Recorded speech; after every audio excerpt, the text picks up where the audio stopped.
So hello guys, kakapasok nga lang na balita guys, no. Si Lexter Castro aka Boy Dila ay humarap na sa media at humingi na guys ng sorry sa mga ginawa niyang kalokohan. So panoorin natin guys.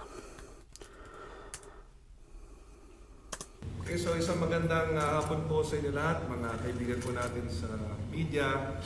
Kayo po ay aking inimbitahan sa hapong ito sapagkat dito nga po si Lexter Castro, o mas kilala na Boy Dila, na itong mga nakaraang araw po ay naging usap-usapan dahil po sa mga viral videos na lumabas patungkol po sa mga nangyari nung aming kapistahan. So muli ako po ay humingi ng pamanhin at pasensya sa lahat po ng apektuhan o na biktima ng ilang mamamayan namin ng dahil po sa aming kapistahan.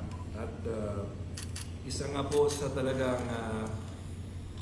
pinanggagalingan ng galit ng napakaraming tao na ako mismo talaga ay nagalit din ay ito nga po si Lexter, sapagkat yung mga videos po na kumakalat kung saan ay binabaril niya ng water gun yung isang nagmumotor at nilalabas niya ang kanyang dila. Ito po ay sa kasamang palad ang naging muka ng ating Wata-Wata Festival sa taong ito. At base nga sa aking pahayag kahapon, talagang gusto ko siyang makausap.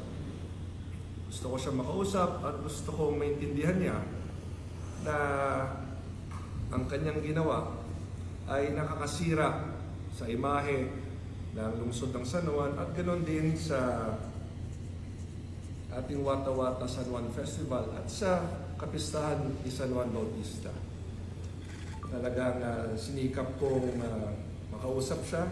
Ang katotohanan po ay kahapon nakausap ko na po siya, ngunit hindi pa kami nakapagkita. At kanina, nagkita kami sa unang pagkakataon at nakausap ko siya. At base sa aming usapan ay una, tinanong ko ano ang mga dahilan kung bakit niya nagawa ang mga ito. At ang mas mahalaga, Boy Dila guys, si Boy Dila. Sasabihin niya ngayon sa inyo lahat. So muli, ako po ay humingi ng paumanhin sa lahat po ng naapektuhan, sa lahat po ng saktan, whether physically or emotionally, sa aming kapistahan dahil po sa mga maling asal na ginawa ng ibang mga mamamayan natin noong panahon ng kapistahan. So, ngayon kaduwila Lexter, bago ko po siya iniharap sa inyo ngayon, nakapag-usap naman po kami at lahat naman po ito ay kanyang sinangayunan at kasama niya ang kanyang lola ngayon, nandito rin po. Kasama rin po ang ating Vice Mayor Angelo Kawili, kasama po ang ating Barangay Captain Alvin Alonso at ang mga kagawad po ng Barangay Balumbato na siyang nagdala po kay Lexter dito sa aking tanggapan. So, Lexter, tari ka ng magsalita. Sige dito, Lexter, puro mo dito para... Yan, didila yan guys, didila yan.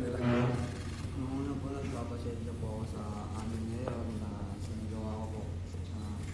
Dahil po sa akin na sira pong San Juan po.